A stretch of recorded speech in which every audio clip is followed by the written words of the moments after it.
Good afternoon or good evening, depending on where you are. My name is Kathy Turner, and we are very excited to be doing this webinar. Before I do my introductions, I have to tell a funny story.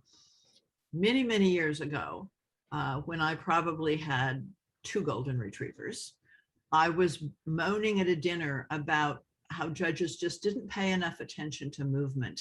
And I was sitting next to this man named Andrew Brace at the dinner, along with some other judges. Andrew was a little bit quiet, and he finally said, well, I hope if you ever decide to judge, you will learn the importance of type. So I come to you as somebody who was more than 35 years ago schooled by Andrew Brace. With that, I would like to introduce our participants and tell you a little bit about each of them. Just below me is, but I don't know how it is on your chart, is Patricia Flanagan. Pat is a judge. She is a breeder. She has been a handler, and I know she'll have some interesting things to say. He's the author of several books, including The Essential Guide to Judging Dogs, and with Anne Rogers Clark, he co-edited the International Encyclopedia of Dogs. I think most of us would give our eye teeth to do anything with Anne Rogers Clark. He's well known as an author. He's judged extensively overseas, including in the United States. He's judged Crufts, Westminster, and the AKC champion shows.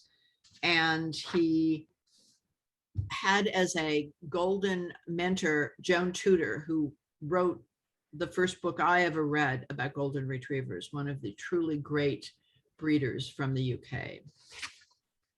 Dr. Sturz is probably a bit more familiar to those of you on this side of the pond, as we've been saying and putting this together. He started with his family and has been showing dogs his entire life. He was ranked as the country's #1 junior handler for 3 consecutive years and has participated in conformation, field events, and obedience. He has bred, owned, and handled all breed and specialty best in show winners in a number of breeds, including golden retrievers, poodles, and Pembroke Welsh corgis. He's been judging since 1990 and has judged at the most prestigious dog shows nationally and internationally, including 9 times at Westminster. He has also judged the golden retriever specialty twice. And many of you probably recognize him from being the commentator on at the Garden. He's the guy who actually ever so gently corrects the people who give the wrong information, is how I like to think of his role there. We will not get to see Donald in that role this year because he has been selected as the best in show judge for, I lose track of the years anymore, 2022. And he also won the Judge of the Year award in 2020. So that's why we're so excited. We wanted to do this webinar because we read Andrew's article about how breeds change and moderation in dogs, and our committee of 5 who work as one was just taken with how we've seen that over the years. And so we have asked Andrew to explain why he wrote the article. So he's here as our kind of internationalist and maybe a distant view, while Dr. Sturz is here as one of our very own, a breeder, owner, handler, who has mentored so many of us and dazzled us with his knowledge. So Andrew, let me start by asking you why you wrote that article. Why did you write the article about how breeds change? Well, it struck me pretty much the way it struck everyone in the committee. Our breed has changed over the years in lots of ways. And Andrew's article just depicts why that happens. From how breeders pick their puppies to what motivates them to pick a certain puppy. And I think it's worth discussing because we need to correct some things that I think need correcting. So Andrew, why did you write the article? Why did you start this whole thing? I think basically it was prompted by the fact that, you know, I was in a fortunate position to be traveling around, you know, visiting various countries. And some of the breeds that were, you know, sort of closest to my heart, I was just noticing that you know, in some places and in some instances in the UK, breeds were drifting away from my mental template. You know, when we first get involved or interested in a breed, we have a picture in our mind of the ideal, and that picture it's actually evolving throughout time, because your mental template of a breed is governed by what you consider to be the best specimen of that breed that you've ever seen. So you're kind of upgrading it all the time. But I was seeing, you know, in some breeds, shifts in essential shape, in some cases in heads.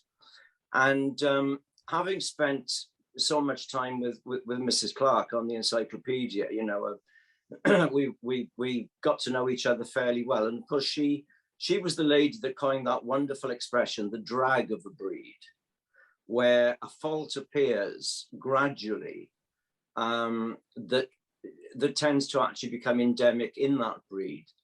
And it happens so gradually that the people who are involved with the breed hardly notice it, because it happens over a period of time. And this is where I think the non-specialist has a very keen role to play, because breeder judges who are living with a breed 24/7 do not notice that these things are happening. Whereas someone who possibly judges the breed maybe, you know, every 18 months or so, will come into a breed and look at a representative entry and say, hi, you know, don't you folks realize that these dogs are, for example, getting really short on the leg or long in the loin or whatever. And sometimes it takes someone from outside to come in and put a spotlight on Mrs. Clark's drag. And then, having sort of been a little bit disturbed by this, I then started to think about why these things happen. And, you know, after sort of analyzing the situation, thinking about it and talking to people, that's where, you know, the first of several similar articles appeared. And it was simply because, you know, and it goes back to, you know, from the breeder's selection of a puppy. So basically, that's what prompted the first article. Does that make sense? It does. Absolutely.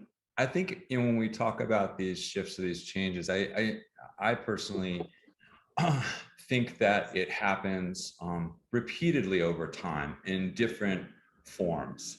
You know, I can speak to, you know, Golden's, you know, specifically, and just in my lifetime of experience in the breed, I can kind of go to certain points in time where particular elements became more present and of concern, right? Because they had started to stray from what was seen as most typical. You know, without going into who was responsible or why or what, but there have been times in our history, at least I'll talk in the last 50 years, because that's my frame of reference. I can remember a time when the conversation was, they're getting too big.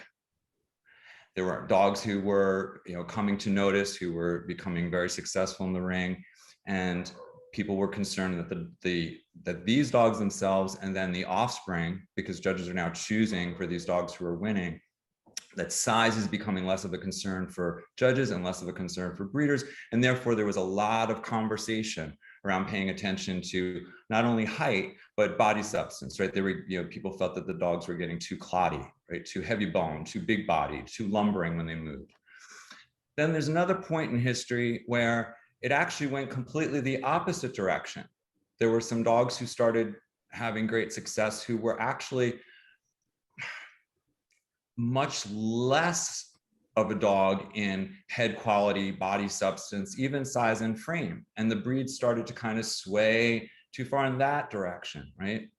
And so I think that there are moments in time when these things happen, but we have to have a conversation about it. And I think this is a great opportunity for this kind of conversation, because you'd mentioned there's both breeders and judges here, because there's always that argument, well, who's most responsible? Well, if the judges didn't choose them, right, they wouldn't be winning, then the breeders and the owners wouldn't be compelled to try to have that animal who's winning, right? The other side of the story is judges can only judge what walks in the ring.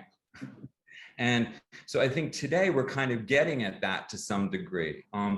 Today, I've heard the comments, kind of focusing more on proportions, right? We're concerned about proportions, but in many breeds, there are different points in time in which different elements or factors are becoming more present that are not so desirable.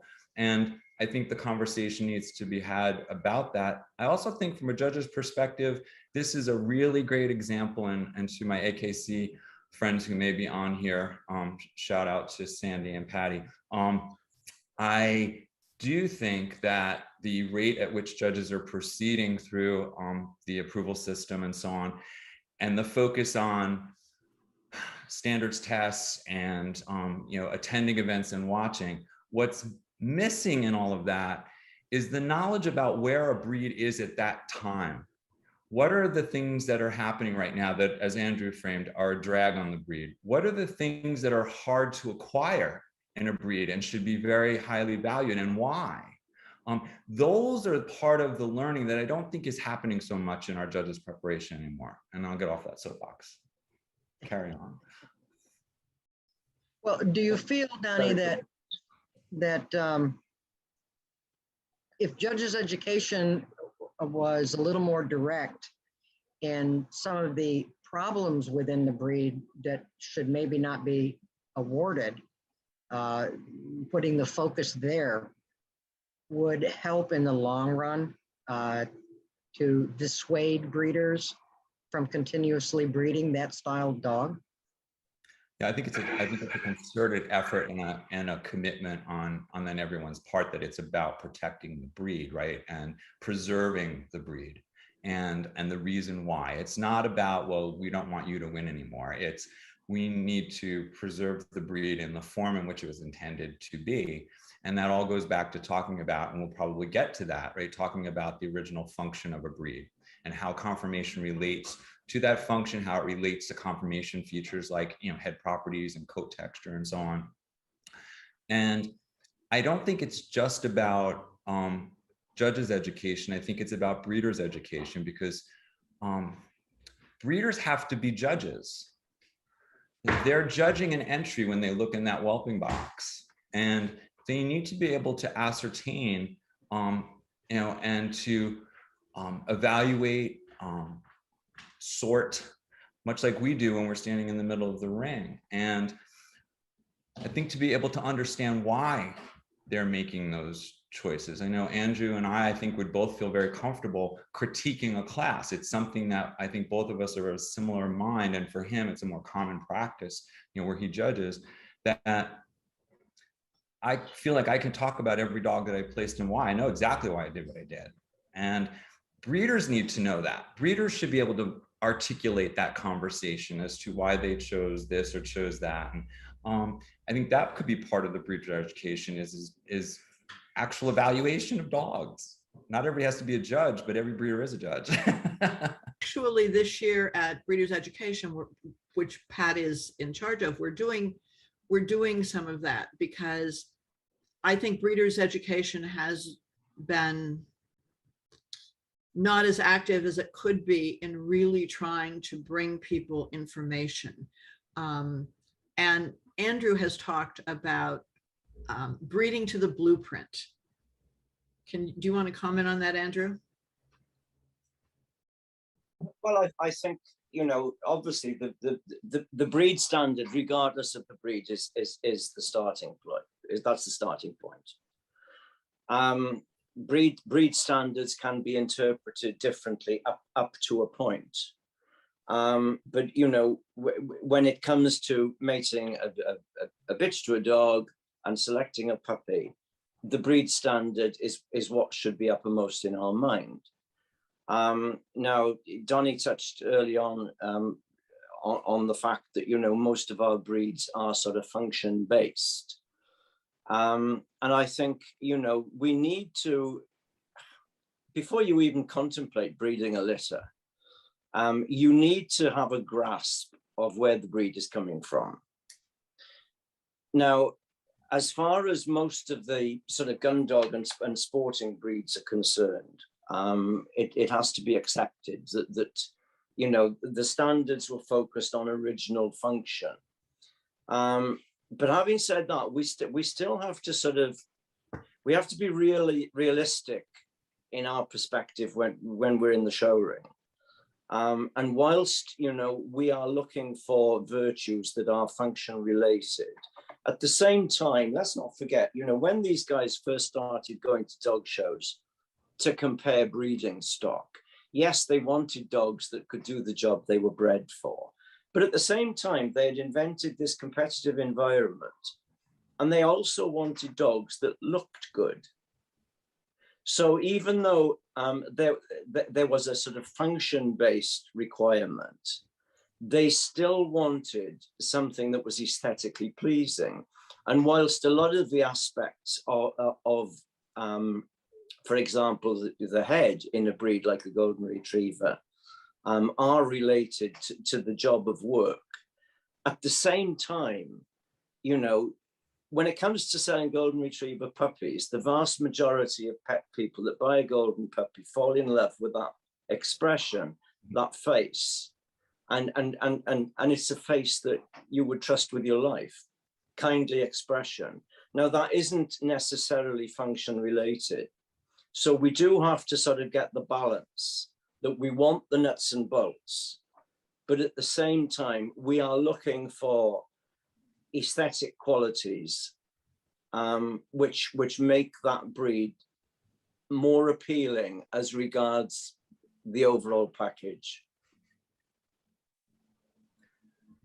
I agree. I think that's part of where sometimes we go awry in some of, especially the sporting breeds, where we have performance dogs and so on, is people are forgetting about that aesthetics aspect.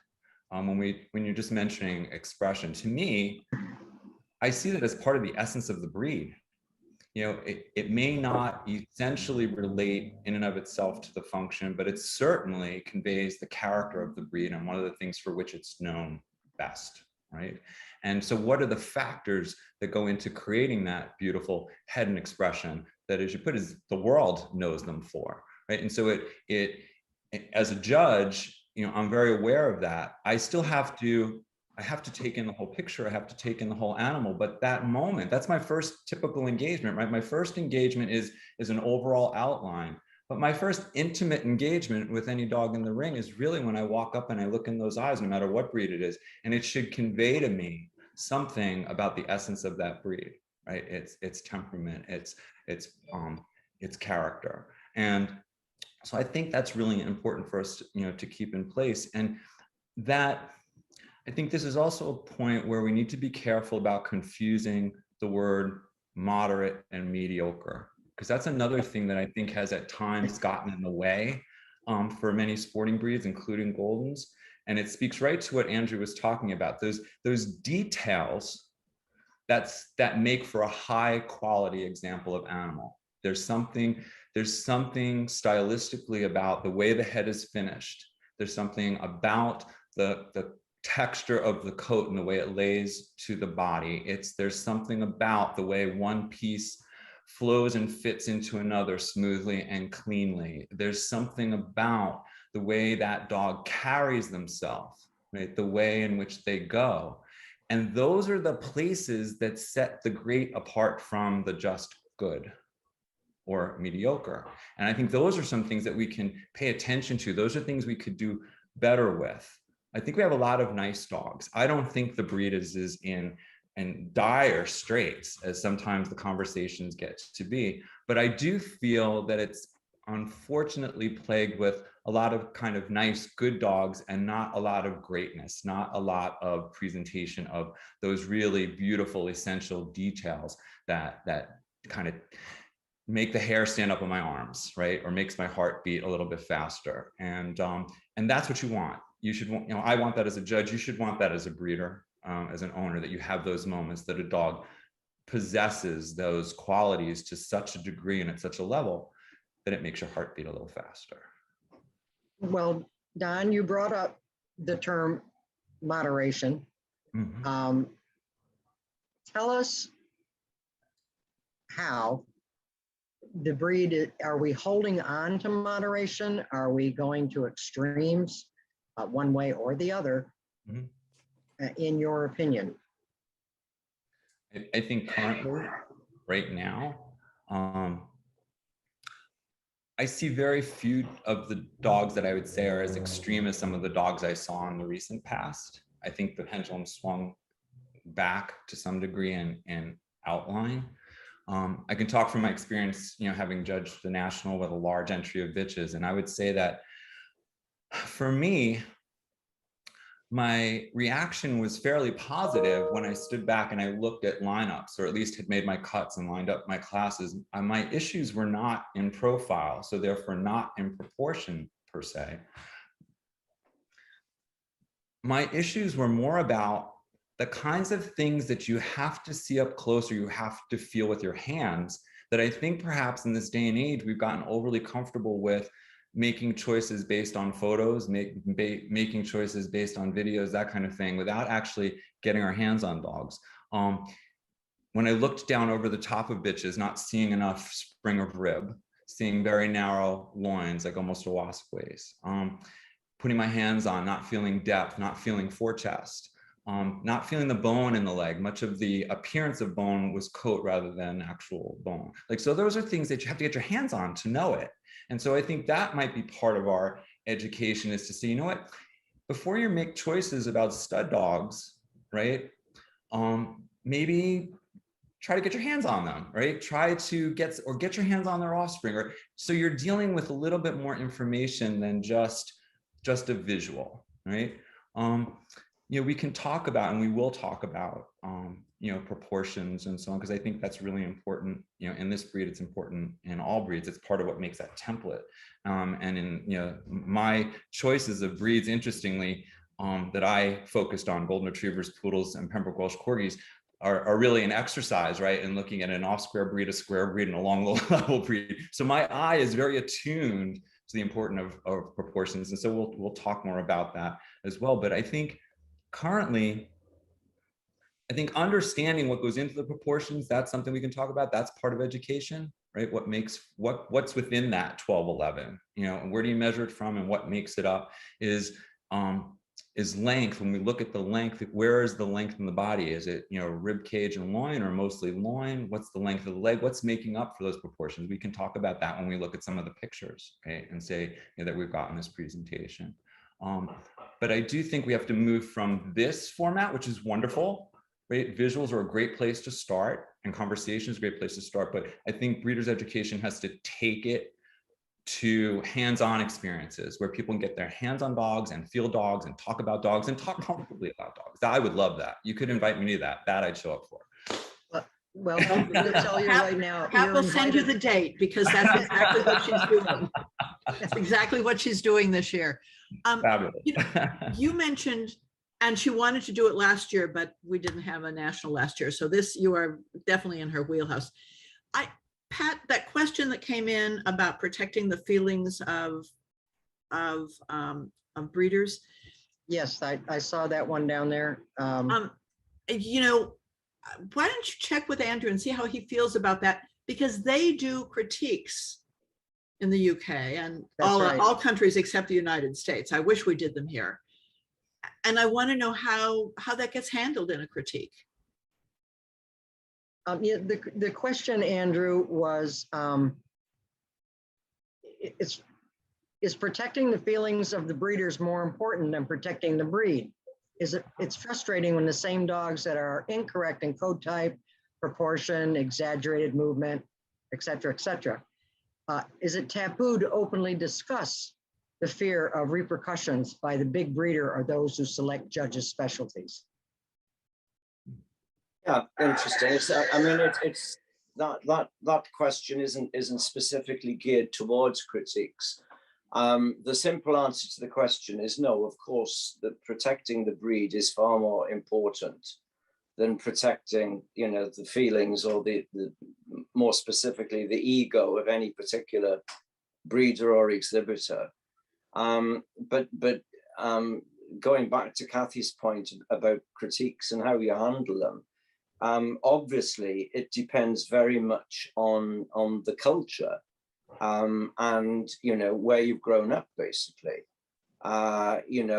Americans generally are not used to detailed critiques, other than in isolated situations. We in the UK tended to be, we had a system where at one point it was first, second, and third in every class was critique in the weekly papers. That's now shrunk a little. Then when you go to the more serious of the FCI countries, and I always tend to think of the Scandinavian countries as being an ideal example of those, you get a detailed critique on every single dog, regardless of what it wins. And in addition, you get a quality grading. So you have to remember that if you grow up in the Scandinavian countries, and you have taken your, it may be a pet, it may be a puppy that was bought as a pet, it may be a puppy that was bought as a show dog, but the chances are you will have taken it to sort of what they call unofficial shows from the age of 4 months on, where you will just have had basic critiques. And the Scandinavians are very, very thorough and very frank with their critiquing.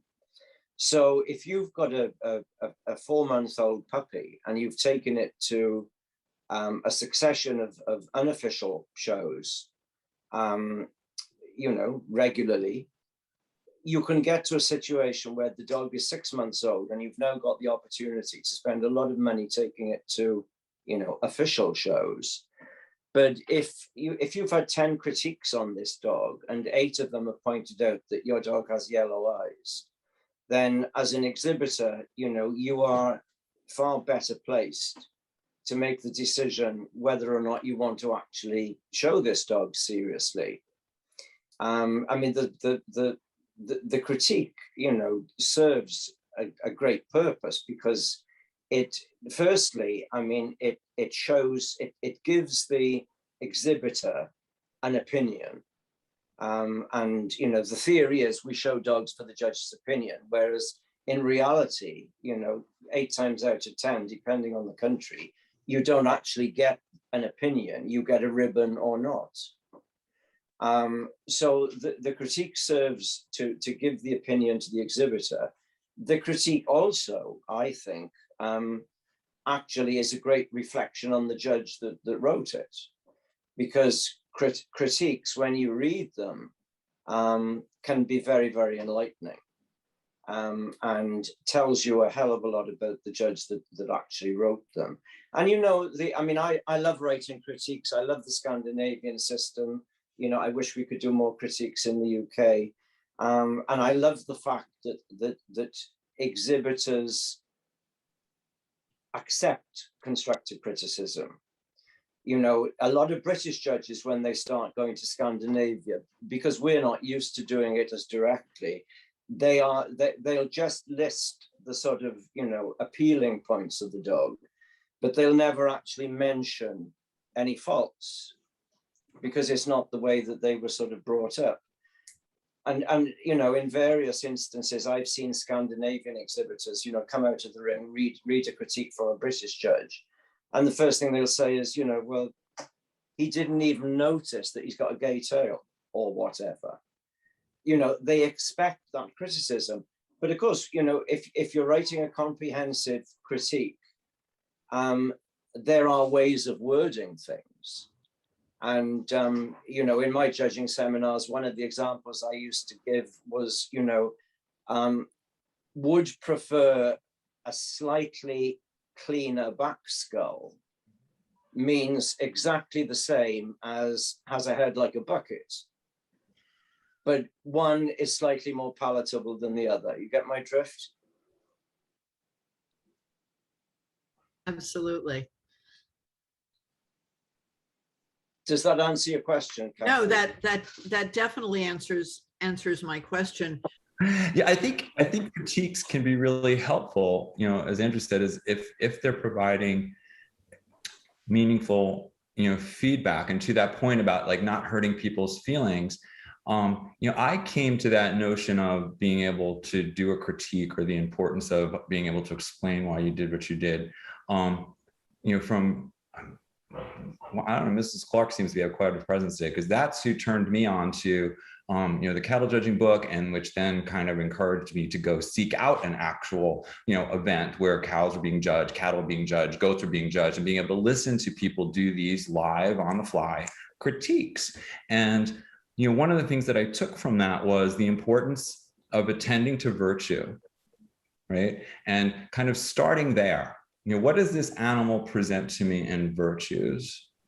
And by going through that process, I found that, and it kind of sticks with me, even when I don't have to do a critique, I kind of mentally, that's the process. And maybe that would help breeders when they're evaluating their dogs, is, you know, to have that process in your head as you go through over the dog. I often talk about, you know, when I'm judging, I'm always looking for that dog that rings the most bells, meaning the most virtues are popping off in my brain, you know. And, you know, if you have a very clear idea in your head, a picture in your head of what you're looking for, and as you go over an animal, you're going to wait for those, you know, bells or whatever it is, voices in your head, or whatever the things are that you listen to. And that will help you, because there'll be a quantifiable experience there that's happening to you viscerally as you go through that, as you go over a dog.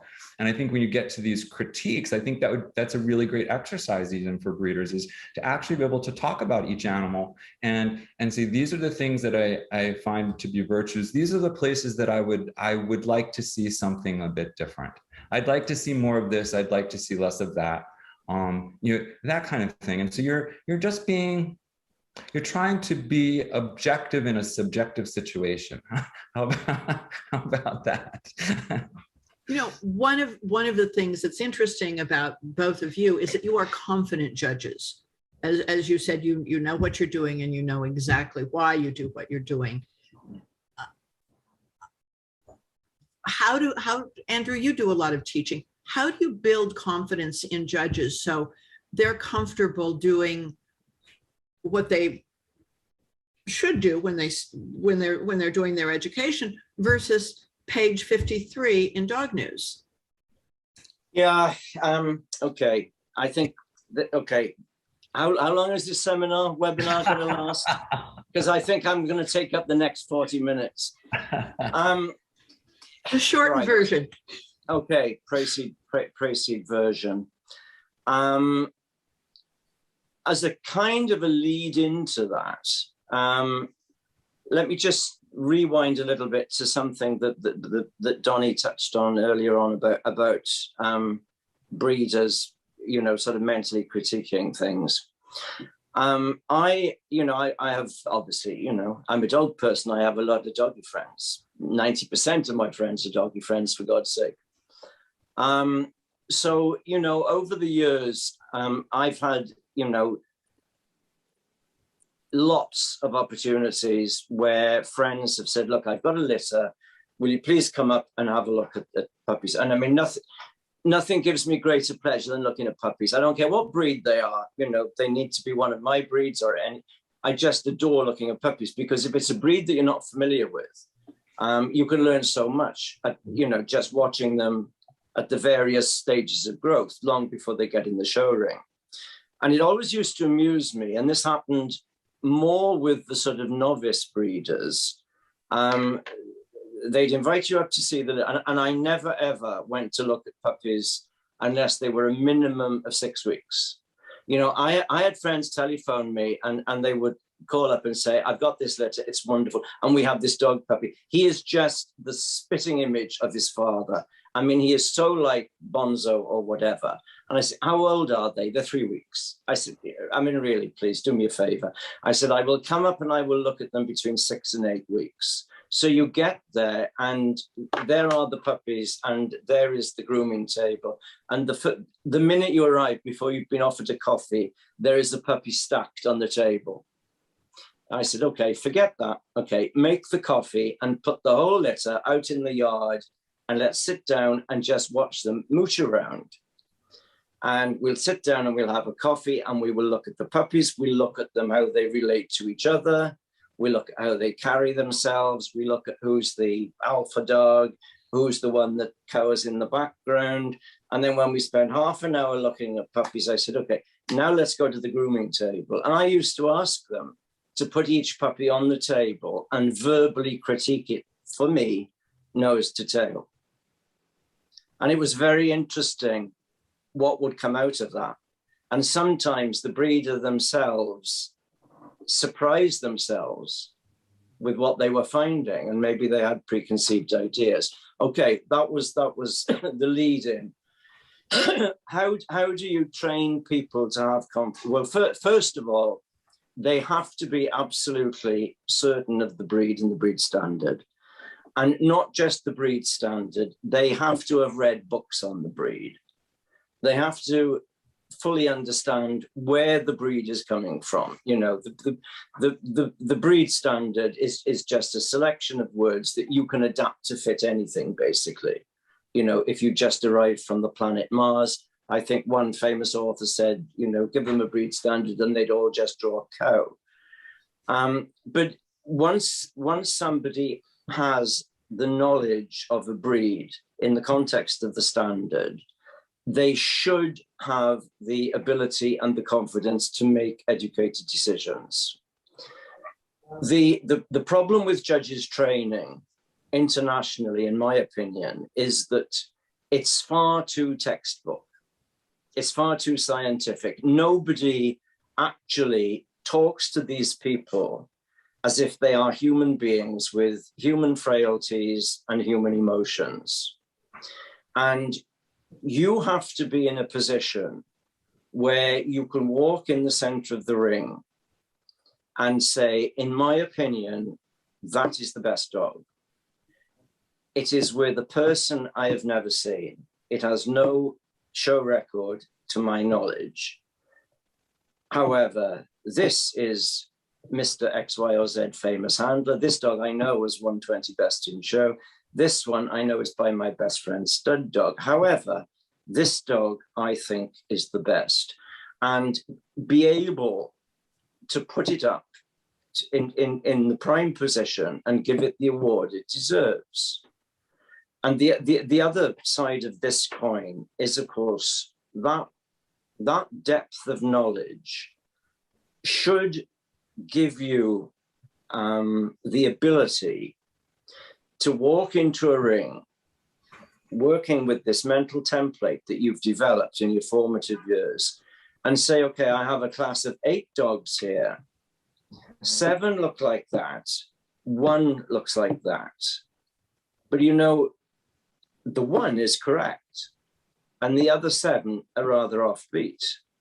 Now they have to have the confidence and the courage to say, okay, it's in the minority, it's the 1 on its own, but that's the correct one, and not make the mistake that a lot of weaker willed judges make and say, well, 7 of them look like that, so the majority have to be right, and the correct dog ends up walking out of the ring. And you know, you have to, the building of confidence. Hans Lechtinen, the much revered Finnish all-rounder, said to me once, you know, Andrew, the difference between confidence and arrogance is as thin as a piece of cotton. But he said, if you're going to do justice to the job, you have to have the confidence to do what you think is right, regardless. And it is something that can be self-taught. You know, I mean, one of these funny little things I used to tell them at seminars, and they used to look at me very, very strangely. I said, okay, if a dog walks in the ring and you absolutely hate it, imagine it's being shown by your best friend. Have you suddenly noticed some kind of redeeming feature? Now, you've got this dog that comes in, you think it's absolutely wonderful. Imagine it's being shown by your worst enemy. Is it still as wonderful? Or have you noticed a few little blemishes? And these silly little sort of, mental exercises can actually help you, with the whole judging process and help you to make completely impartial but informed decisions. I think that's very good. I just sent a question to Donald, which sort of takes us back, but I think it's an important question because it's also how people ringside judge. Mm-hmm. The question about being fault focused. Yes. I think that speaks to where I was coming from before. I think and I do think that this is a problem. It goes back to that issue of mediocrity. I think it goes to an issue of not being able to understand the whole, the gestalt of the situation. So if you're looking at dogs and you're dismissing dogs because you're identifying their faults, or you go down the line and go, well, that dog's got an awful front, and that dog's got an awful rear, and that dog doesn't have this, and this dog doesn't have that. You're left with nothing. You're left with nothing. The dog who's left standing there is the dog who may be without significant fault, but also without any significant virtue, which is of no use to me. I've got lovely, non-faulty, mixed breeds trotting down the street right now outside my apartment in Brooklyn, and I covet their soundness and how they move, but they have no virtue to offer from a breeding perspective, right? They have no breed-specific qualities, and so I think that's the danger there. And I think that's a danger for breeders when they dismiss dogs, right? We all do it. We've all sat outside the ring. We've got a dog in there competing, and who doesn't want to win? We didn't go there to lose, right? We all went to win, and to salve ourselves, because of a loss, we find things we don't like, or why that dog that beat us shouldn't have beat us, right? What's wrong with them? As opposed to the opposite conversation should be, why does that dog keep beating me? What is it about that dog? What are his qualities or her qualities? What are the virtues? What do they possess that people are valuing that my dog does not appear to have? That's one place to start. We can go off and talk about what if the judges are choosing a dog that's completely wrong, but that's a different conversation. Let's stick with the danger of fault judging and not being honest about, one's own animals. That someone had, said to me once, I think it was Max Magder, Canadian judge. He had judged this beautiful greyhound bitch in Europe someplace. And he showed me a picture of her, and he was talking about how, stunning she was, and she was in this photo. I mean, she's stunning. And, but her foot could have been better. And he said, somebody came up to him and said, how could you possibly have put up that bitch with that foot? And he said, you know what? I agree with you. And didn't she carry that flaw beautifully? There are some dogs that have such greatness that they can carry those flaws. They can carry those faults. What's important is the breeder, the person who's now going to work with that bitch, right? Be honest with themselves about, she's beautiful and she's great, but I just got to remember there's a piece here that could be better, right? There's not perfection here. And I think that's important for all of us to sometimes take a step back and say, there are some animals who have things that we would like to be different about them, but they carry it extremely well. And that goes to what I was talking about earlier. When you have a great animal, when you have greatness, they can carry a flaw or two quite beautifully. Well, I think, wasn't it B. Godsall that passed that little pearl on to Mr. Sabella when she said, all great dogs have faults, but they just carry them beautifully. Yes. And that's it in a nutshell. Yeah. Pat, do you think this is a good time? We have a question about what is primarily a hunting dog, and I wonder if that's a cue to look at some of the dogs. and then come back to that question and be able to, I love that question, actually. I love that question. I know. Do you want to answer it before we look at dogs? Well, it's where our standard starts, right? It's in the general appearance section. Right. And I think that's a cue as we go to look at these pictures. I'm gonna let people do some homework. When we say primarily a hunting dog, what does that mean? What does that evoke? But also, what is the golden retriever as a hunting dog? What was its task? Each of the retriever breeds were developed for different reasons and did different jobs in lots of different places. And the golden retriever is very specific in that way. You need to know that and understand that to come back and look at the breed as part of the retriever family and why it is built the way it's built or why it has the temperament it has and so on. So I'm going to leave that as a little homework and we can come back to it. Well, are you going to ask Donnie to expand on the perception of a hunting breed before we analyze these pictures?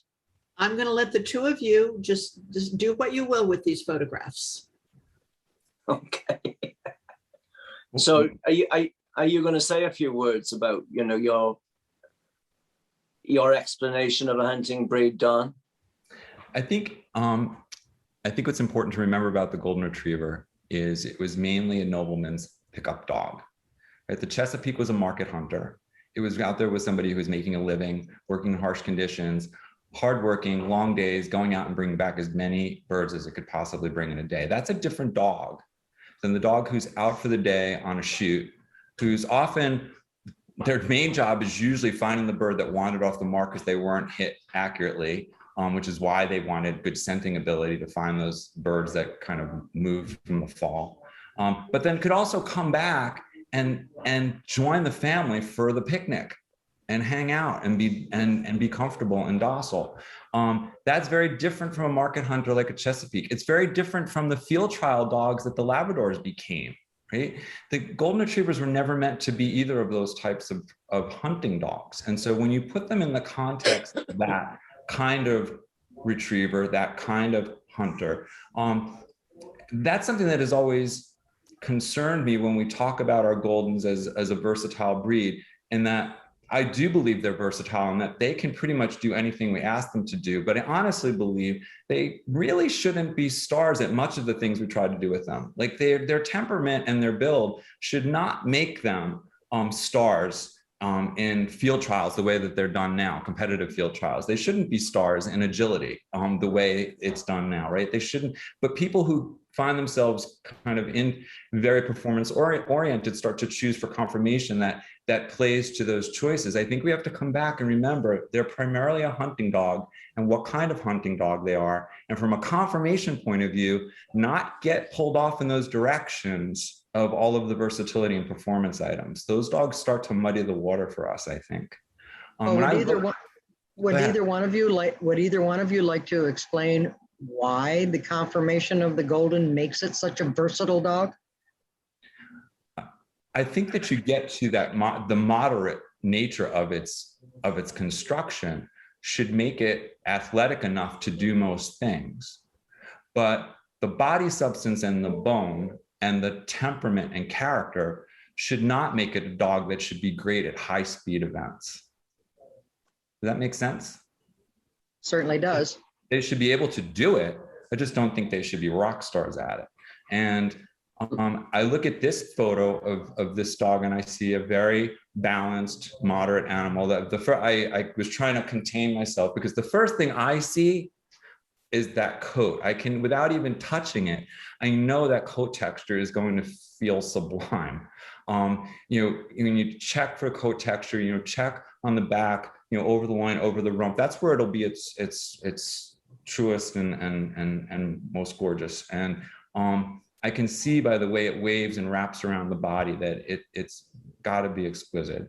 I love the depth and the ribbing on this dog. I love the width of the thigh and the width of the shoulder. When I look at that, when we talk about this, dividing a dog up, a golden retriever up into those thirds, I think this dog fits that concept of being able to, I wish I could draw a line, but you could divide this photo into thirds, and there's that width of shoulder and width of thigh and the body in the middle with that really deep rib cage, right? There's not a lot of tuck up there, with a well-muscled loin.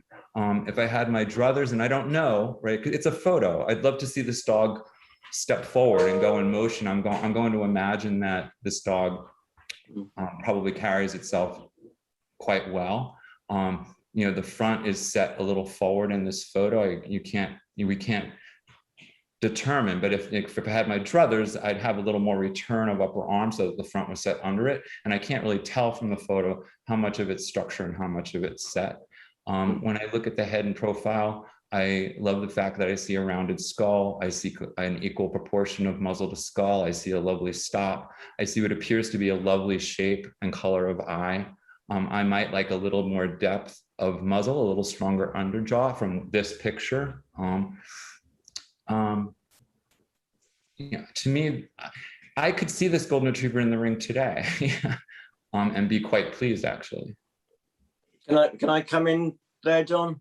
Sure. Yeah. I mean, the reason I put this picture in was basically, I mean, I'd sort of grown up going to little, you know, evening limited shows, and then, you know, weekend open shows in South Wales. I'd seen the sort of local golden retrievers and got sort of interested because there was a very, very nice family, the Pritchard family, that had two very young daughters, who have now got children of their own, of course. But they had a golden male and a golden female. The dog was called Coilan Grenadier. The bitch was called Medarine Deleth. And they won sort of, you know, regularly at these little shows. And they were really, you know, to my eye, they were really nice dogs and really nice people. We became good friends. And then at one of the championship shows in the south of England, round about 1970, I remember watching the Gun Dog Group and seeing this golden retriever bitch come into the ring.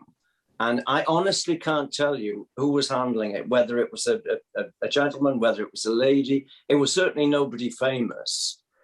And I just remember seeing this bitch come into the ring on a completely loose lead and going around with this freedom and courage. And I mean, she gave me goosebumps. I'm getting goosebumps now, you know, sort of 50 years down the line, just remembering it. And I just thought, she is so, so beautiful. But, you know, when, I don't know whether it was Sabella or whoever, somebody once told me that the mark of a great dog was that you are immediately attracted to the whole. You don't say, oh my God, that dog's got a wonderful head, or, oh, look at that dog's hindquarters, or hasn't that dog got a fabulous coat? The whole thing attracts you. And this bitch made such a huge impression on me. And, you know, Donnie's point about her standing slightly forward on the front, it is the way she's set up. Because, I mean, she was so beautifully constructed, you know, moderate in the extreme, with not a hint of mediocrity. Yeah, I mean, she made a huge impression. And you were so right about what you said about the coat. I mean, it's just absolutely glorious. But she was the one that made me sit up and think, God, you know, golden retrievers can be sort of on that level. I thought she was a marvelous, marvelous bitch. You know, I like your point about being drawn in completely, and I think that's, you know, that's the gestalt I was talking about, right? Being able to take the whole picture. But as judges, we also have to go in, right? We got to go in. We got to look at the points. We got to look at the pieces. But then we've also got to be able to come back out and take it all back in again and kind of weigh those virtues and flaws. And I think, you know, this bitch, you know, to me, I mean, I would love to have her now. I would walk in the ring with her now. One of the things that, you know, even from a shape point of view, there's a roundness to her. There's a roundness to her body shape, a roundness to her lines, a flow. Well, you see, without touching her, looking at that picture, you can feel the spring of rib. Yes, exactly. Like, I know that it goes this way. And the arch of the neck, which is really important. When you put your hand on a dog's neck, there should be muscle and an arch there. It shouldn't be narrow, weak, or like a stovepipe. And so I think she'd be lovely to have right now. If you I'm gentlemen sure a lot would agree. are through go about this dog, may I move on to the next one? You're in charge. Yeah, but now, but see now the bar is set high. Like you don't bring me down, Kathy. Don't bring me down. I don't think I'm going to be doing that. Okay, good.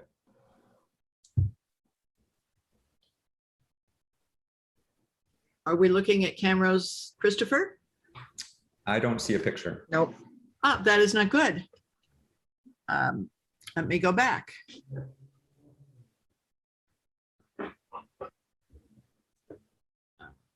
Okay. Do we see him now? Nope. No. Okay, then I am going to do something different because I was prepared for disaster. Not disaster, just a blip. Blip. A minor blip. Okay, so we will. look at- Somebody's giving you directions in the messages. Love that. The village is helping. I can't see the village while I'm doing this. Can we now see Camrose Christopher or not? No, there are no Not photos. yet. Okay, then, Tell you what, while Kathy is searching, yes. would each of you Continue, gentlemen expound on the fact that judges and breeders seem very confused about styles in Goldens? I once had a conversation with a judge that said they found judging Goldens so difficult because they all look so different. Mhm. And what would you say to someone that might ask you that question? Andrew, do you want to start that, or? Well, I think as with a lot of breeds, you will have different styles. I mean, a lot of people talk about different types. It's not an expression I would use. I mean, your use of the word style is far more applicable. As far as your breed is concerned, of course, the absolute judge's nightmare is going to a country where you have a very distinct mix of, dare I use the expression, American type and European type. And I mean, that can be extremely difficult. And I mean, it happened to me on a number of occasions, notably in Asia, where you have, two distinct styles of dog. Mhm. And a couple sort of somewhere in the middle. And it's not easy, but you have to try to, as best you can, judge to type. It's not always easy, but you can, as I think Don said earlier on, you can only work with what's in front of you. I think What's that's in front part- of you now should be Christopher? Yes, he is. Christopher is with us in a small screen behind a very animated conversation that's gone on with someone, I think. Somebody mentioned that Kathy had stopped screen sharing, whatever that means. How is he looking better now? Yes, that's perfect. He's enlarging. Yeah. I mean, he was Don. You saw Christopher, presumably. No, not in person. Not in person. I mean, he was a phenomenal dog in the show ring, because he had such incredible ring presence and personality, and was a great moving dog. And of course, as you will be well aware, I mean, over years has proved this incredible stud force. With I don't know whether there is still actually semen in existence, but I mean, he was siring for just generations and generations and generations. And funnily enough, when I did that interview with Mrs. Tudor for the Midland Club, she freely admitted that in her opinion he did not have what she referred to as a classical head. I mean, to my eye, I never found the head offensive, but Joan felt that his head could have been more beautiful. But he was, he was a complete package kind of dog. And of course, his legacy to the breed has been that he's been this, just incredible stud force.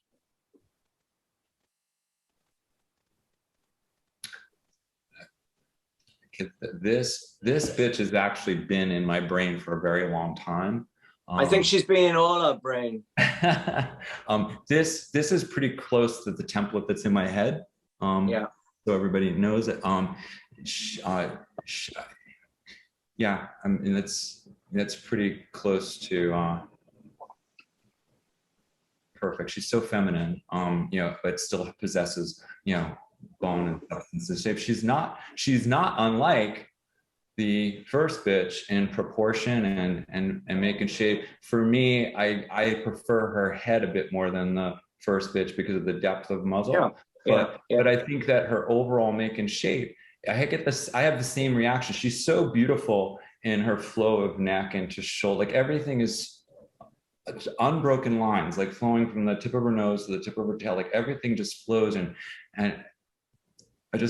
yeah, this is a beautiful bitch. Again, that feeling of roundness, right? A round rib, a round butt, you know, that broadness of thigh, broadness in the shoulder blade, gorgeous, strong neck with an arc. I think, you know, the sort of outline, the angles, you know, the basic proportions, everything is so pleasing. And I think I'd be right in saying that this is also one of Henrik's favorites. I'm pretty sure he's mentioned her glowingly in the past. Yeah. She's beautiful. There's that phrase, fills your eye. She fills your eye. Yeah, totally. Yeah. And annoyingly, she filled the frame so much that photograph actually seemed to dock her tail a little bit, which was so annoying. And I never got to see an equally good photograph of her with the full tail in. But it doesn't detract from the bitch in any shape or form. Not at all.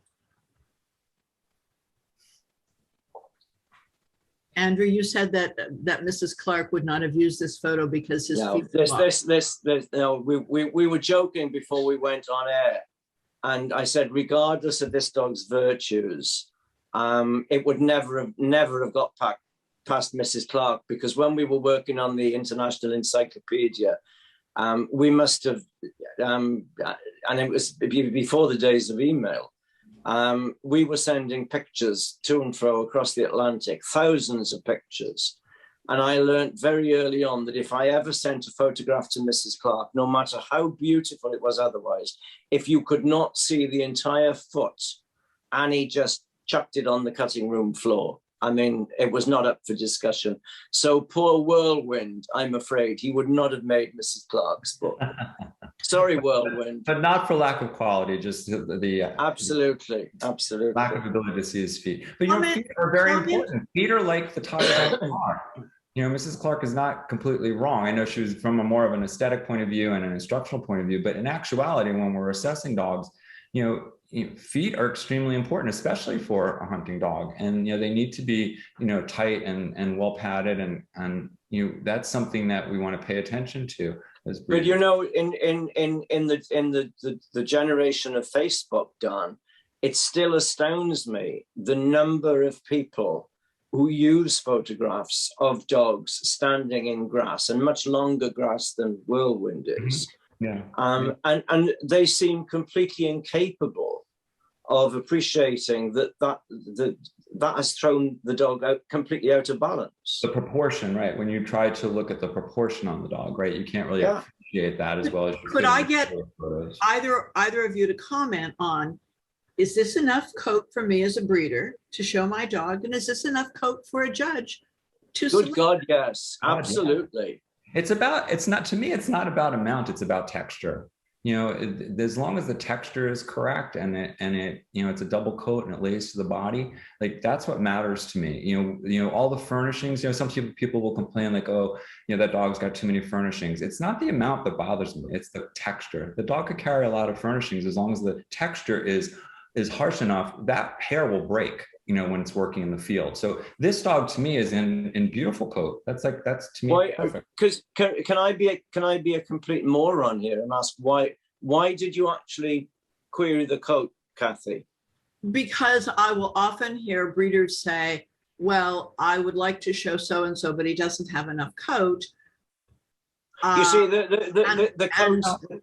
And I question that because I think this is lovely. I would love to see this in a ring. Well, is it a question of amount of coat or being in coat? Because a dog could be out of coat and not be carrying a good jacket, right? Be devoid of undercoat and not be in his best, top coat. And so somebody may choose to say, my dog's not in his best coat right now, which is different from saying not enough coat, right?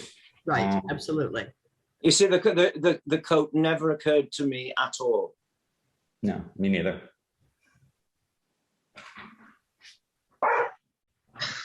One of the most influential dogs in our breed in the last 40 years. Mm-hmm. This dog is significant for a number of reasons. I think, one of the things that has not come up yet, and I wish I wasn't the one bringing it up because it always drives me nuts when this does come up, but it's one of the first things people ask me when they start wanting to judge the breed, and it has to do with color. Right. And they often focus on the other end of the spectrum, right? They're like, well, what about those really, cream dogs, those really white dogs, those blonde dogs, and now here we have, Haagen-Dazs, who is on the other end of the spectrum, right? A much darker, colored dog. And I would say to any of you out there, whether you're a judge or a breeder, you should be very grateful if you find yourself in a situation where your deciding factor is color. There are so many other things. This breed comes in such a range of colors that are acceptable. There are so many other things to take into account and so many other things to value and that are important. I've been doing this a long time and I've never yet had a situation where I came down and I had two equally beautiful dogs and I had to say, well, which one's the better color? It just never happens. So put that out of your head. They're golden retrievers, the range of colors, they're all fine. Move on. This dog, to me, I did judge this dog and had my hands on this dog. And what impressed about this dog was his athleticism, his construction and his athleticism. He came along at a time, when some of the Goldens had gotten a bit fancy and less athletic looking, more plush kind of looking animals as opposed to athletic and retriever hunting like, right? And so he came along at a good time to kind of help swing the pendulum back, right? He was a really well-made dog. He was great in motion. He was great to the hand. And I think, in this picture, you see that what he does for me is I love his front construction, his layback of shoulder, and his length and return of upper arm. I feel like that's what contributed to his, his beautiful, gait. But you can start to get too much on both ends, too much angle and too much length, and dogs that start to flatten and open up too much when they go. And I feel like this dog kind of opened the door to, these, really athletic, bigger moving dogs, but then people got carried away with, okay, well, if a lot is good, then more is better. And that's not the case with anything. I found this dog to be very pleasing, to my eye. And when I look at him in comparison to, say, the two bitches that, we just looked at, it's interesting because Henrik and I have had conversations about both the bitch and this dog. And interestingly, both Henrik and I find both of these animals, although slightly different, to be very dogs of quality, very admirable, good representatives of the golden retriever. Can I ask you a question about this dog? Yeah. Mm-hmm. And it's going to sound now like I'm falling into the trap of fault judging, which is something that we've just completely criticized. Oh, but go ahead. It's something that intrigues me, and I've noticed it in a number of dogs, not exclusively in America, and not exclusively in golden retrievers. In the when we're looking at hindquarters, mm-hmm. I find that you get a number of dogs that, whilst you can't say that they're sickle hocked because they aren't. But when they set up, the construction of the rear pastern is such that the nails on the back foot don't actually touch the ground. There's that slight lift off the rear pad. Mm-hmm. And I'm wondering if you had any theories about that, because this dog is sort of bordering on it. And that was my, you know, I'm being tactful. Like I think he's pushing, right? He's there. And so Right. you know, from a breeding point, which a lot of great dogs, that's exactly the point, right? They take us to that limit, right? You know, and because there's just so much there. This dog, like if I would trim his hock differently, that's become fashion for us. That angle to the trim of the hock doesn't help. It accentuates and makes it look like something it's not. And I think the effort there was to try to make it look like there's more sweep, when in actuality he has plenty of sweep. Like you don't want any more. You don't want any more length of second thigh. You don't, you know, so I think that's where I would say, okay, this is, for me, my eye is going, okay, not more than that. I can appreciate him, you know, I like this dog a lot, and have done well for this dog as a judge, and have liked, you know, a number of his offspring as well. But I would say that that's something we do want to be mindful of, right? When we start to talk about extremes, that's where length will start to show itself, right? If you start to get length anywhere, you're going to get length other places, right? So be mindful of that. That's just how nature works. If you start to lengthen one part, other things get longer. It's just this, as I said, condition that does crop up, you know, so often these days, of these dogs that, as I said, they are not sickle hocked as such, but they just don't rest the rear pads completely. And I think putting it in context, in actuality at the time. And of course, this dog is on a rostrum, which doesn't help. Yes, and I would say putting it in the context of the breed at the time, this dog was actually swinging the pendulum back in the right. Yeah. There were dogs that were much more stylized and much more extreme at the time, and he was helping to kind of swing it back a little bit, I think. Yeah, I totally see that.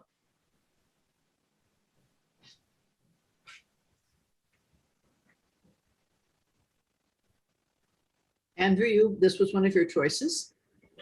Yeah, this is one of my choices, and I was so glad that it was, because in the background is our beloved Ginny, who hopefully is going to be watching tonight, because Virginia Line was judging in the adjacent ring.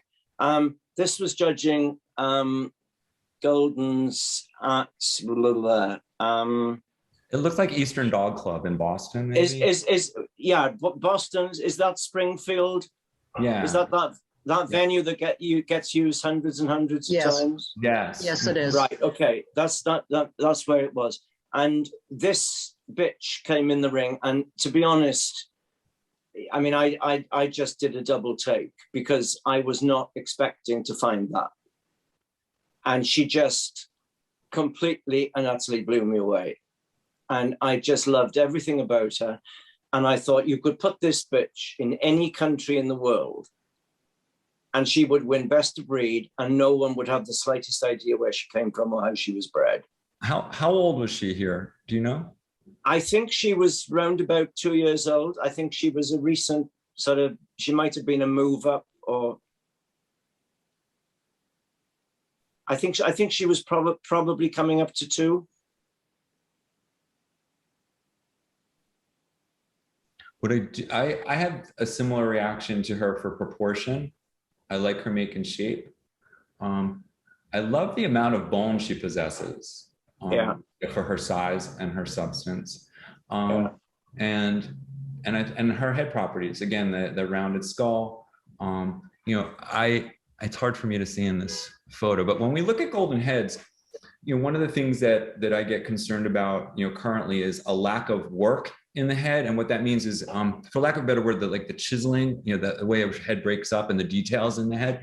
And I feel like we're getting a lot of Goldens that look more like plush toys, like stuffed animals, and everything is kind of fluffy and smooth.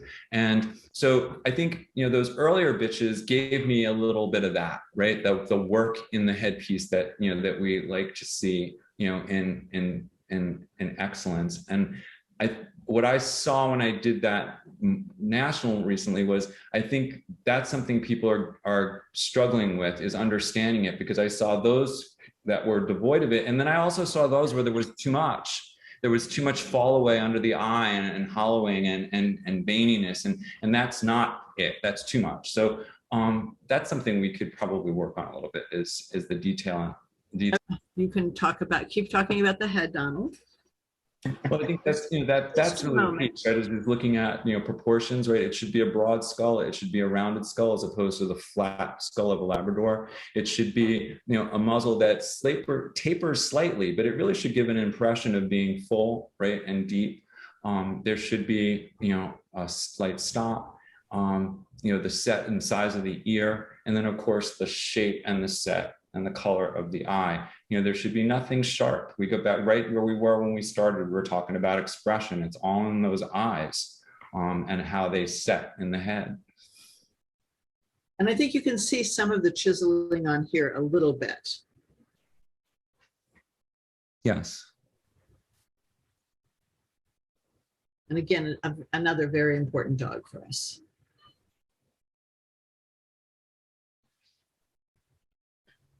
Not the best angle to actually look at fronts, but a great producer. And where my eye goes here is, because of the angle of the photo, the front, the forechest is so prominent. And I think, that's something where, you need to get your hands on a dog, right? I want to confirm that what my eye is seeing, right? My impression is that this dog has, sufficient forechest. I would want to get my hand there and feel, and I'm not just feeling for that breastbone, right?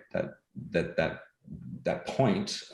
I'm looking for the musculature that goes along with that fills the front. And my instinct is telling me, but my eye is telling me that I think when I put my hands there, I'm going to feel that fill because of the way this photo presents it. But I wouldn't know that until I actually get my hands there.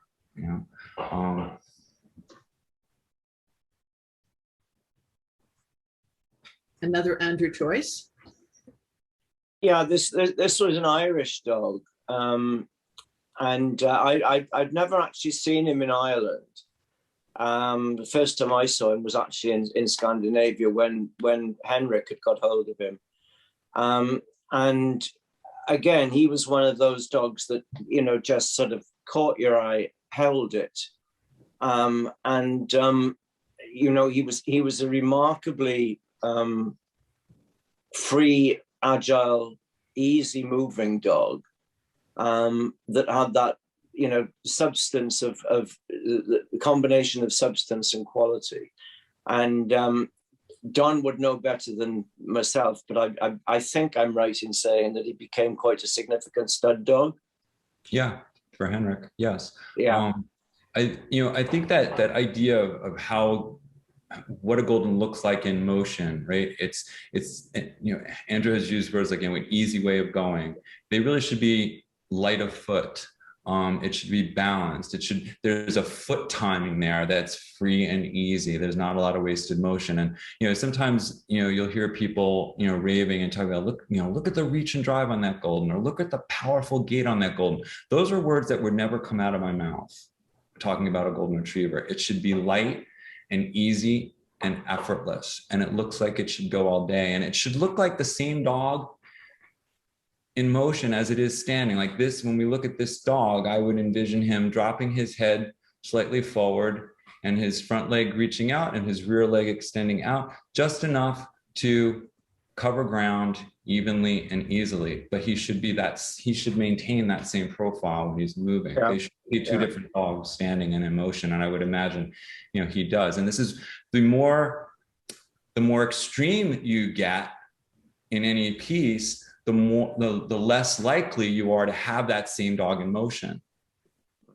You see, I always think of Goldens as having a certain effortless quality about them, and moving in a style that's completely different from German Shepherds and more sort of dogs that have determination, if you want. Yes. Because there's just a sort of freedom about their movement, and yet it still has power and scope. Yes.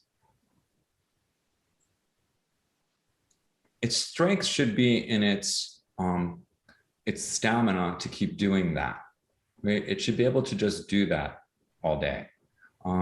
And that's all part of construction. It has to do with the angles and the balance on both ends. It also has to do with the back, right? Is this dog constructed in a way in which the neck and shoulder fit, and the back is supported by a rib cage, right? And that's why we ask for that shorter loin, because you want the length to be in that rib cage. It's what supports the spine, right? It's like if you're building a house and you have the studs, they're holding up that ceiling, the back, the top line.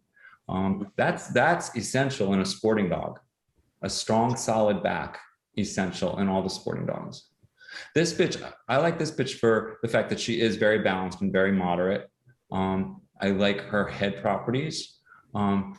It's hard. I wonder if she's in her best coat, right? Like, it's not so much the amount, it's How old is this bitch in this photograph? 3, maybe. I'm guessing. Okay. 3. yeah. She's a lovely bitch. I might, in comparison to the 2 bitches ahead of her earlier in the pictures, she's not quite as mature in body and rib cage as the 2 bitches we looked at earlier on. But when you think about it, bring us back to the span of time, right? We looked at some bitches from decades ago, and now we're looking at this bitch, and we're still seeing a similar make and shape. We saw it in the young bitch in Boston that Andrew had chosen.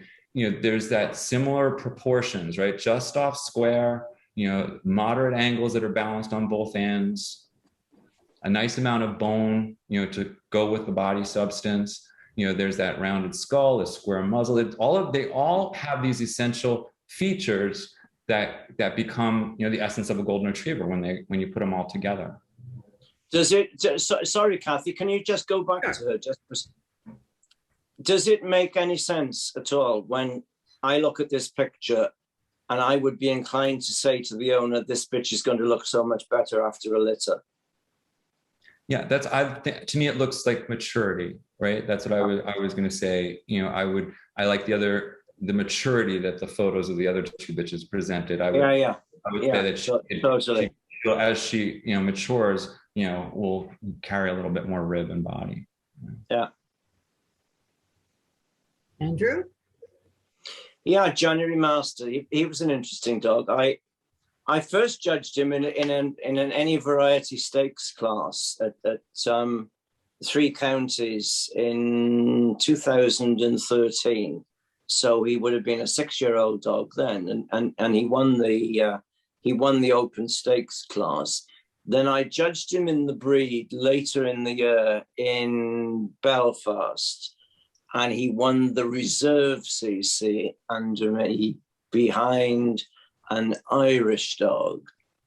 And then I think it was something like 3 years later, he came back. So he would have been, fundamentally a veteran when I judged the breed at Birmingham National. And I actually gave him the CC in best of breed, and he was then about 7.5.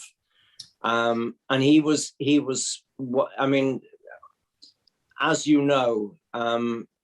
my biggest criticism of the UK Goldens is the fact that movement is not always the breed's strong point, particularly behind. But I mean, this dog, he was such a wonderfully true mover. He opened up beautifully in profile. He was really good out and back.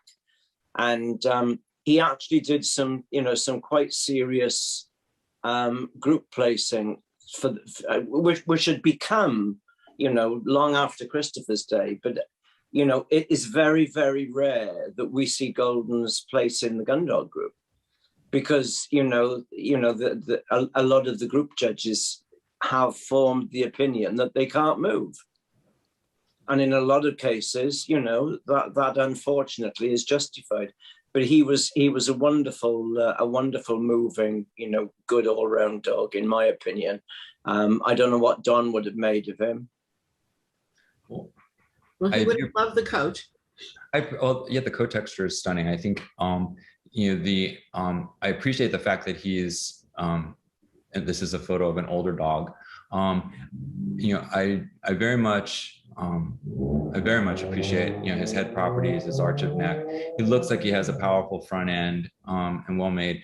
I think what's throwing me is he seems so powerfully made up front and not, and somewhat slighter in the second thigh into the rear pastern. So my eye keeps getting thrown off a little bit, especially after looking at some of the previous pictures where the balance was, nearly perfect, right? Dog after dog I after think dog.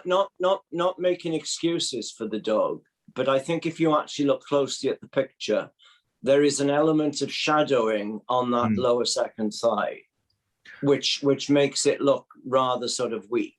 But having judged him on 3 occasions, I can say that one of his outstanding features was actually his strength behind. So I think it's very valuable. Would make him very valuable, in England, because as you say, that has been a struggle, and I think part of it, correct me if I'm wrong, because you're the expert there.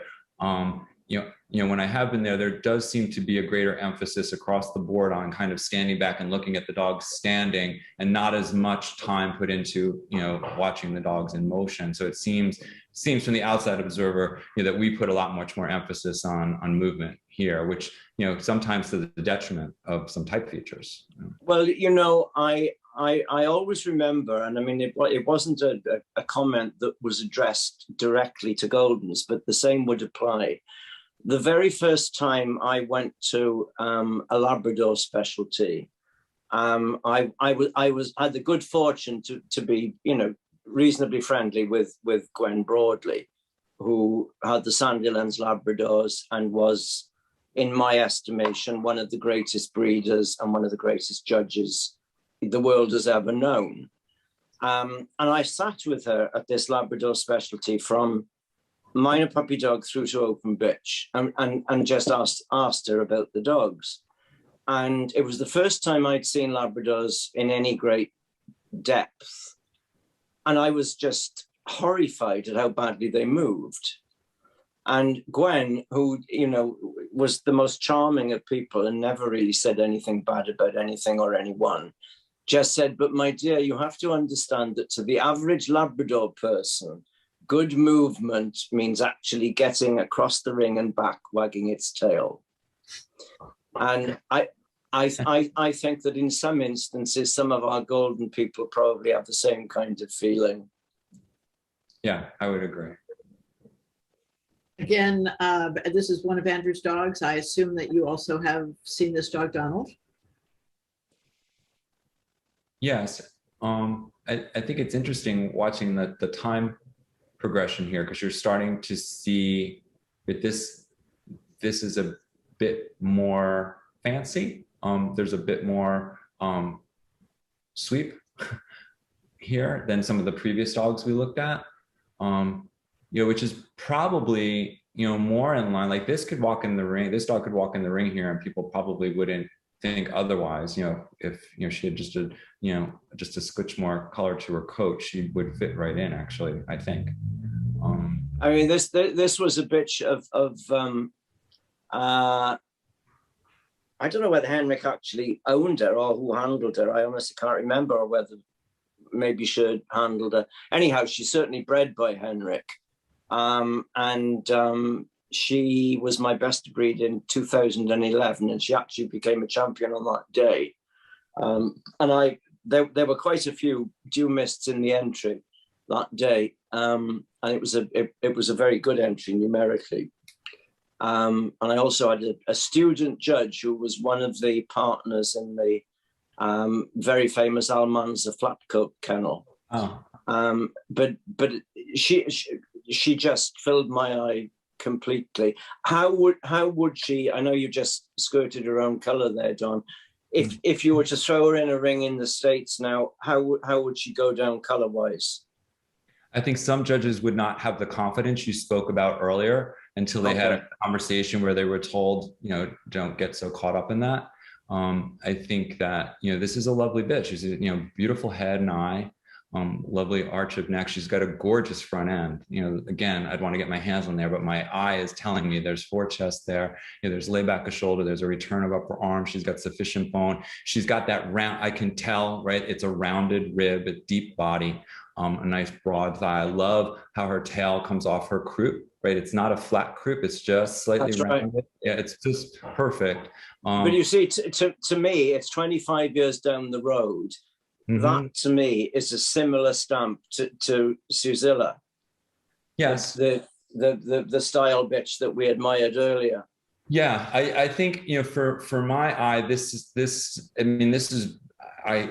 I think she's beautiful. She starts, I think, just in trying to use this from an educational point of view, I think you start to see that even there, right, in another country, they're starting to see the impact of choosing for something a little fancier. Like if we put Susilla next to her, Susilla is more moderate in all her elements, whereas this bitch gets a little fancier. And I love them both. Like I would take that home in a heartbeat.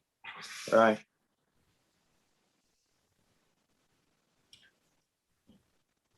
This dog to me, when I think of that word, that phrase, that primarily a hunting dog, like I think not just because he's standing in a field, but he conveys that essence, much like the whirlwind dog does, right? They're not fancy. They're a very moderate, functional looking dog. And that's their beauty. Their beauty is in their moderation. There's nothing mediocre about either one of them. I think this dog has enormous appeal. Yeah, there's just so much to love about him as far as elements of breed type, but somehow there is albeit in a very rugged surroundings, the dog has charisma. Yes, but this again, like this dog walking in the ring would require a judge to understand that, because next to him are going to be dogs that are going to have long necks and sweep behind and blown out coats and so on. And how could you possibly want more neck than that? Because the dog standing behind it will have more, is what I'm saying, is that a judge confronted with a dog with, more neck and more sweep and more hair and more coat and probably, bigger open gait, that they need to know. No, that may be eye-catching, but that's not correct, right? That my I know nothing about this dog, Don. Was this a significant dog in the States from a producing standpoint, or what? Someone else can speak to that. I think he's been a good producer. Right. He has been, for his owner, who is also a judge and a breeder, owner, handler, he has been a fabulous hunting dog. Right. To an owner who is not a hunter. I love that. So he's just been a fabulous dog, and I would say he's, Pat, help me out here. I would say that he's admired by many of us. But he's so beautifully put together. Yes, which probably makes him a really good hunting dog. Yeah. So it would make him functional, right? He would be able to do his job for the day. This would be primarily hunting dog. But he fills your eye as a golden retriever. Yes, absolutely. Look at that photo. See, to me, my eye doesn't get dragged anywhere on this dog. No. It just kind of stays in the gestalt. And he is not having his tail pushed to the heavens. Yeah. It's a beautiful photograph. Andrew, you put this one in. Yeah, I did.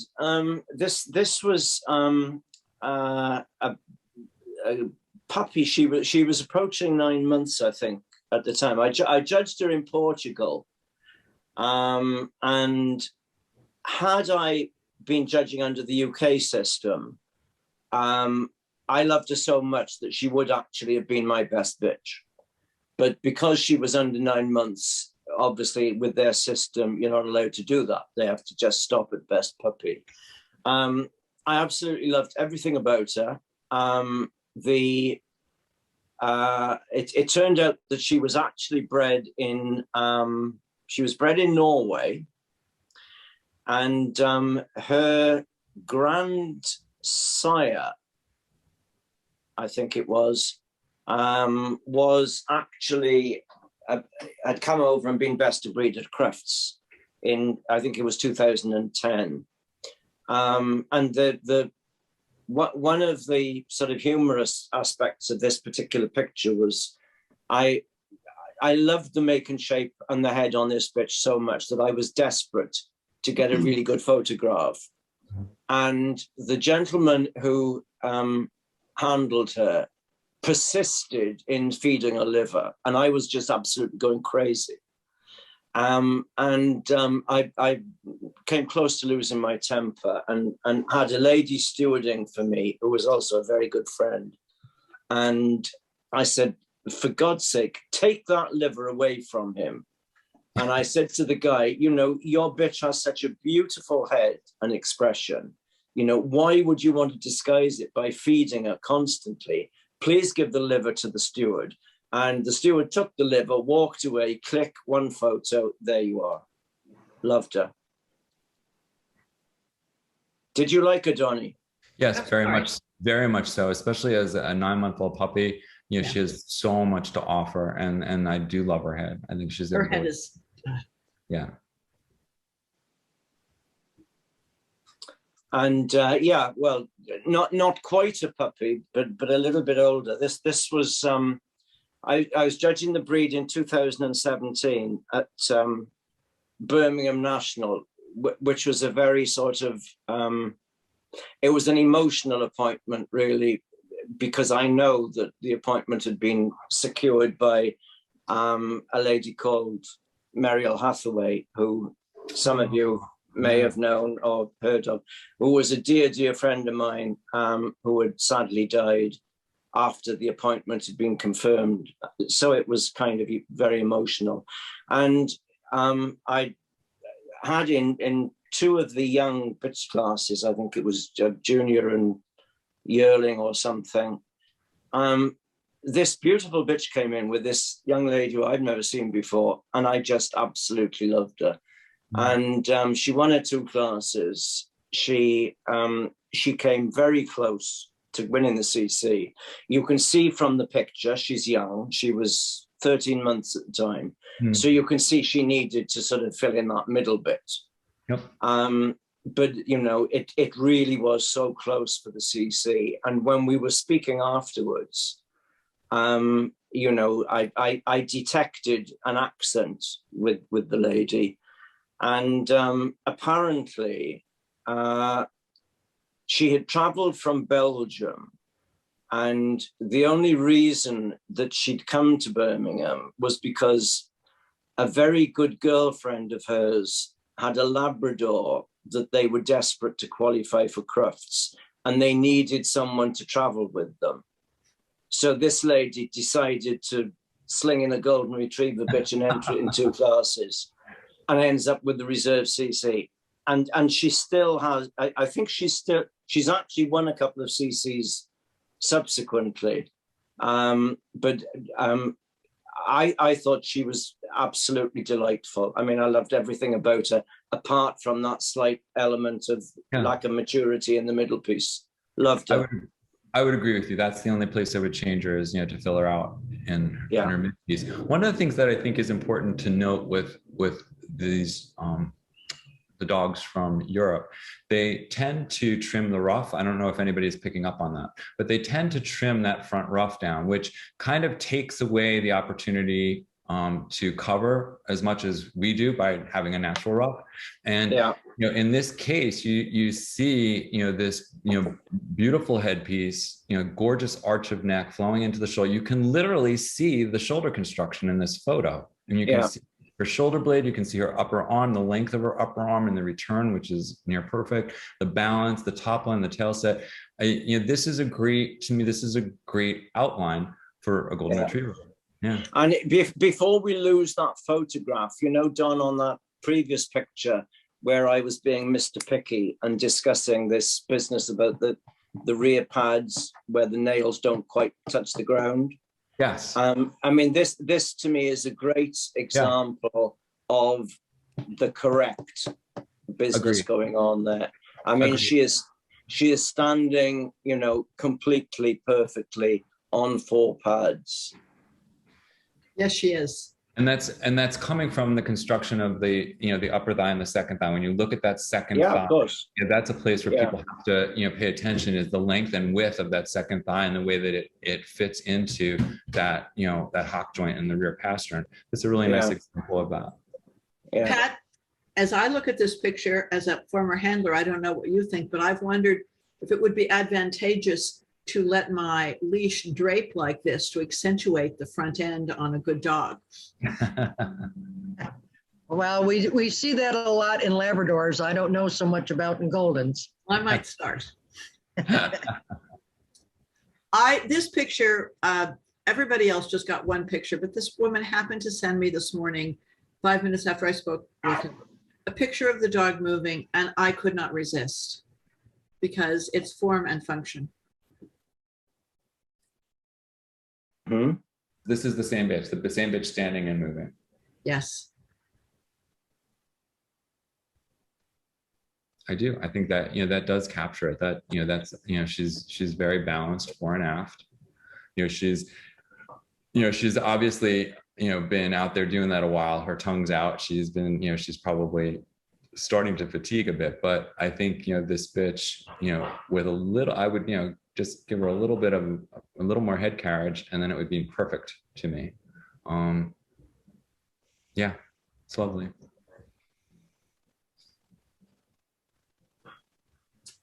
As I have explained to Andrew and Don, this dog is in here because he's been measured numerous times, and he is exactly 12 to 11. It's also a very nice dog, but can you explain what this means to your eye? Well, I think especially standing in the ring with those who are not within those proportions, this dog, you know, may look too short backed or may look almost square, right? Because when you think about, you know, that 12 to 11 ratio, it is just off square. And so if you think about square breeds, like I mentioned before, poodles, my eye is very attuned to it, you know, so it's a very slight difference. In this particular, you know, photo, and I think this is where, you know, and the way that we present dogs here, and we were talking about this earlier, Andrew had picked up on it as well, you know, this way in which we kind of crank the dogs up, right? Like we, you know, we take the collar and we kind of lift and, you know, get them to pull their neck out. And as we're pulling their neck out, we're also causing them to appear typically to have a more upright front than they probably have. And I'm gonna gather that if she were to not do that and to kind of let the head set, you know, or naturally set, you know, his front end would probably settle in as well. And those are things to think about, like when you're presenting your dogs, which is why people should, you know, work in front of a mirror or do things on video to be able to watch and see what their dogs look like when they're doing what they do. It may feel great, but it may not look great. You have to think about, you know, what is the judge seeing? And so, you know, in my mind, I would probably be asking them to relax, you know, relax the collar a little bit. And I'd probably, you know, try to relax the dog and just kind of see it in its natural, or just let them stand on their own and see what they do, how they hold themselves on their own without all of the, you know, machinations of setting and cranking and so on. But this is a handsome dog.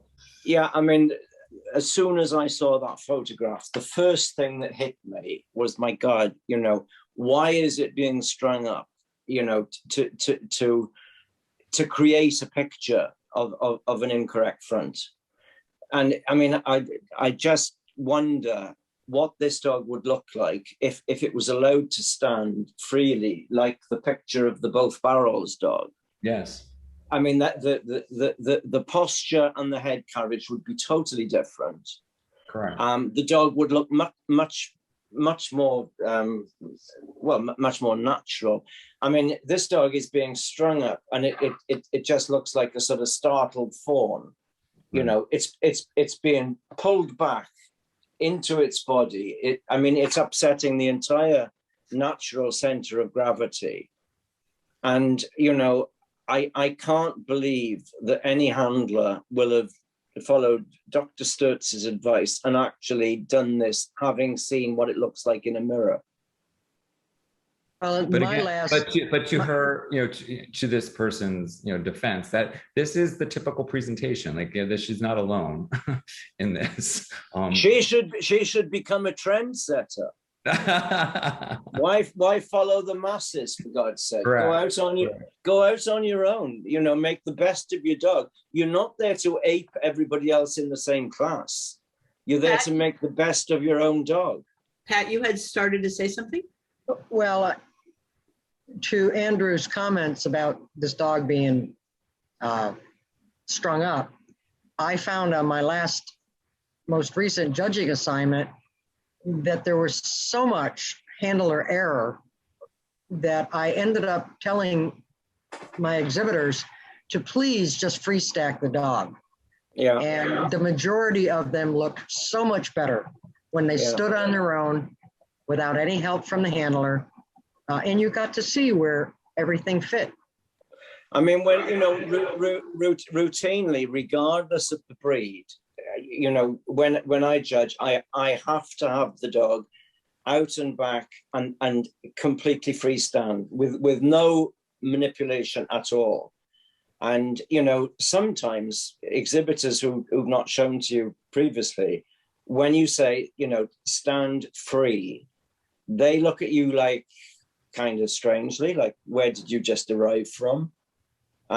Because it's something that they've never actually practiced doing. And you see, the vast majority of dogs in a wide number of breeds, if they were actually allowed to show themselves free when they are basically well-constructed animals, if they, from babies, were given the opportunity to stand on a loose lead, they would have so much of a head start against the opposition when they got in the ring.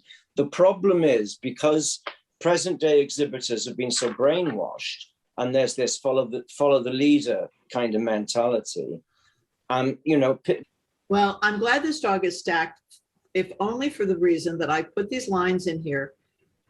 To Donald's point, some of us aren't as good as picturing the off square and the square. And I think this dog can look square, and I can tell you absolutely those lines are 12 to 11. And so we might want the dog to be stacked differently, but this is the proportion that our standard is asking for. Kathy, go ahead. Sorry, go on. I think that's a really important point. But are there more pictures after this, or is this the last one? This is the last picture. Well, there's one last picture, but this is the last to look at, really. Okay, because I hope that we'll be able to go back to look at some of those that really capture the template and the outline, because I think from the point of view of learning and adapting your eye, we all may have preferences of a little more of this or a little more of that, but the basic make and shape should be the same for us. And it would be important. There are some really beautiful pictures that capture that so nicely that it would be important, for people to walk away with those good templates in their brain. I put this in because it hit me as I was putting this all together that we have 50 years worth of dogs here. Yeah. And I see some similarities and some differences here, but we have 50. This slideshow represents 50 years of some lovely dogs. And to your point, both Donald and Andrew, people will get who attended the webinar will have the opportunity to request this whole slideshow. Oh, great! Because I thought it was important for people to be able to keep these kinds of pictures in their mind, both breeders and judges. Sure. That, to me, this slideshow was intended to help people train your eye. Yeah. You see, I think the important thing, and I think what Donald said makes perfect sense.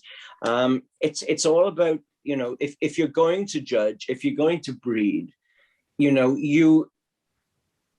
you gain nothing from studying mediocrity. You can only you can only progress if you expose yourself to quality. And I get so furious when I read breed books in a variety of breeds, and there are photographs used to illustrate faults. I mean, whenever I've done breed books, I have always made a point of using photographs to illustrate virtues. And, I've never felt the need to point out what a fault is. And if it is something that is crucially important, then I would use a line drawing. But I can't see the point in letting the reader waste their time with their eye dwelling on something that is wrong. The eye needs to be spent looking at things that are right. Absolutely. I think that's a really great point. For any education that goes forward, it needs to be virtue focused and virtue leads. Absolutely. So I think we, the two of you certainly thought this was fabulous. I think, in looking at all of these dogs, I think what you want people to walk away from is being able to have a conversation maybe they couldn't have had before, to have a template in their mind that gives them a better sense. And I think being able to know that when you walk in a ring, it's not so much getting the order of the placements exactly right between us, because Andrew and I might look at this list of dogs. Whoa, stop on both barrels. Let's dwell on that. I think that's it's beautiful. I love that picture. Beautiful. I've never seen it before. I love it. Sorry, Don, I had to interrupt there. But I think, the fact is that, there should be an expectation that we would get the quality dogs into the lineup. And then in the order in which we place them, if you have those quality dogs, that's a conversation, right, about where you prioritized or where your subjectivity comes in. But we should all agree on what are the quality dogs in that class. We should all be able to get to that point. And then who's first, second, third, and fourth, and that makes for great cocktail chatter. Yeah, sure. Well, we have gone way, way too long. And I could go on for another hour. Oh my God, I just looked at the time. Yeah, right. I just want to. Oops, sorry, we've overrun. Well, I'm shocked. I think we answered primarily a hunting dog. Somebody says, what faults would we like to see eradicated? How about we reframe that? Let's reframe that. Which virtues do we want to see in greater amounts? Right. I'm with you on that. Yes. What virtues do we want to see more of? Right. The fault I would like to see eradicated is fault judging. Okay.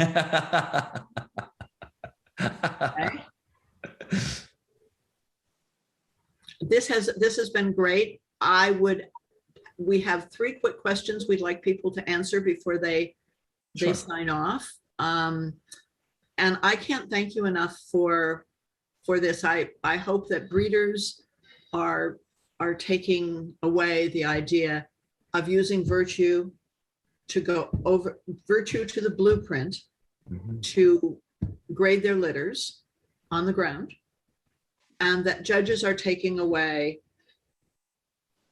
the virtue of the dog. And it may be that the odd man out has more virtues than the others. Yep. And I hope we do more of these, because you guys have been great. Thank you for your time.